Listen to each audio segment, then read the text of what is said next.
Welcome back to Photo Finish Garage. In this episode, we're going to be doing motor mounts. Specifically, it'll be this passenger side motor mount on a 2013 Mazda 5. This will also apply to Mazda 3s of the same year, the Mazda CX engines. This also actually applies to the Ford Focuses from 2010, 2009, I believe 2014. They use the same engine. So stay tuned. First thing we're going to do is support our engine from the bottom. So make sure you have a jack. All right. Now you're welcome to use a piece of wood, of course, to protect the oil pan. I got mine barely placed on there, so we'll be fine. The next step, you're going to need to release that plastic clip there, and there's one in the back which I already actually released, but you are pretty much going to be wiggling that and get your coolant tank out the way. Set that to the side. Now that opens up our mount. Now as you can see, this mount is completely shot. This vehicle is a 2013 and it has 143,000 miles on it. I'm also going to be doing a separate video for that valve cover gasket as well. So let's go ahead and continue on this video. Alrighty, so we are going to need a size 10. That's going to release our ground strap there from the mount. So you don't lose that. Next, you're going to need a size 19 millimeter and also a size 17 millimeter. And so for my setup, I'm actually going to be using my 1/2-inch impact gun just to make things a lot more simpler.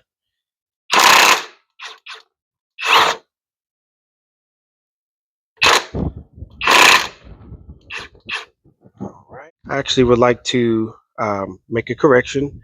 All these nuts are actually a 17. In the last segment, I said that they were 19s. So they are all 17 millimeters.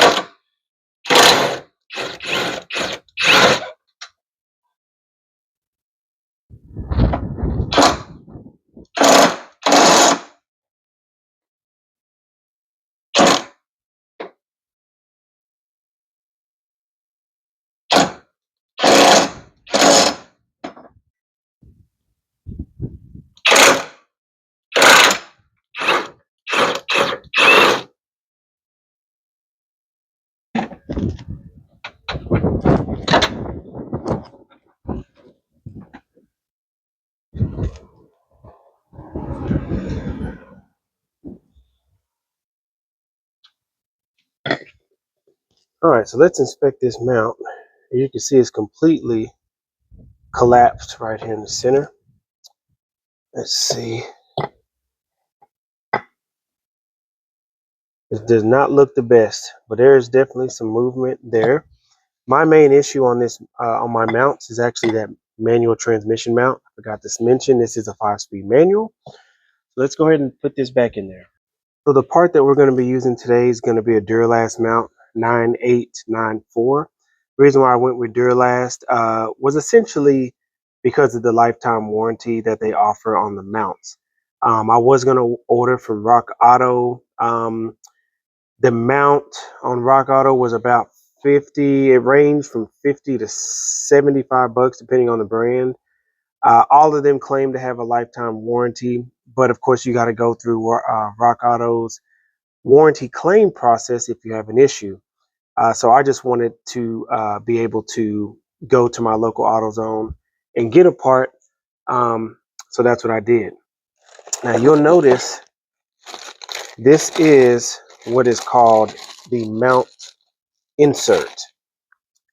If you go to Rock Auto, you're able to actually get this whole thing as a complete bolt-in assembly. AutoZone only sold the center part here, and the way that you get it out is you have to use a flathead or a pry bar or something and basically bend this tab up. Then you'll position your new one in and then fold the tabs back over the mount like so.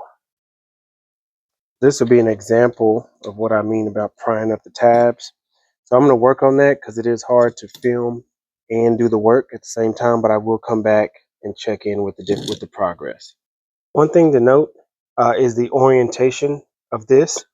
You can see that little Mazda emblem on the bracket is going to be facing where the ground strap was, and the other two holes are on the other side of this bracket, and there's actually no Mazda emblem on the front side of this bracket. So just keep in mind your orientation as you are flipping this around and prying this out. So I got some movement here. You can see I've still got a little bit more prying to do and it'll be out.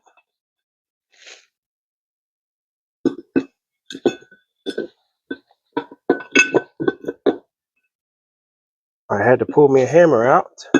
Keep bending that tab down. See if I got it free yet. There we go. So it is out. So don't forget the orientation. That ground strap side is going to be on the back side where the Mazda emblem is.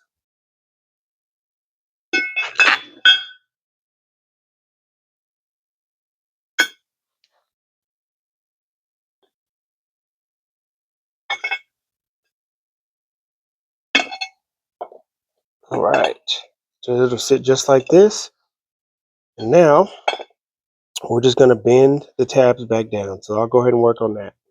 What I'm going to do is just use the old mount kind of as a brace, so we can go ahead and fold these tabs over. And I'm just using a hammer and just gently working it so that I don't damage the mount itself. Make sure when you're seating this that you try to get it flat up against the mount. See, that side sits really flat down there, but this side still has a little space. So I'm going to try to work that down a little more and see if I can curl this piece over some more. All right, so this is about the best that I was able to get. I don't know if this is just because it's an aftermarket mount, but the mount is pretty solid. It doesn't actually move. So we're going to go ahead and put it back in the car.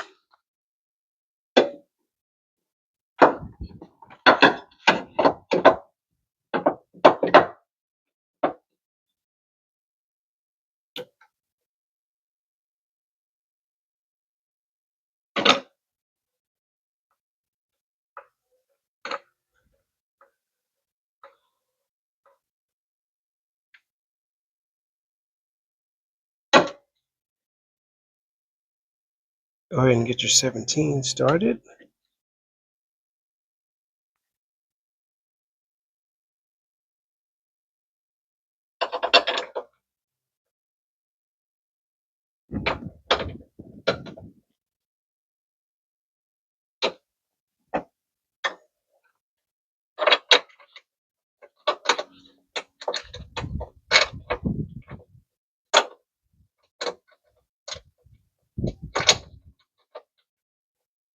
All right, when you're lining everything back up, you may have to adjust and pull the engine forwards and backwards in order to get that mount in, to get the bolt started. But now you're just ready to zip it back in there.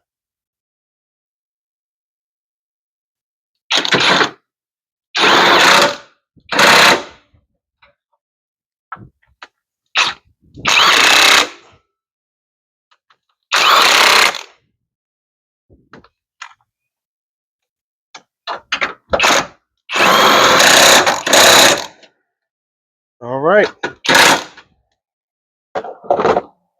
And let's not forget our ground strap, size 10. And that'll be it. Thanks for watching.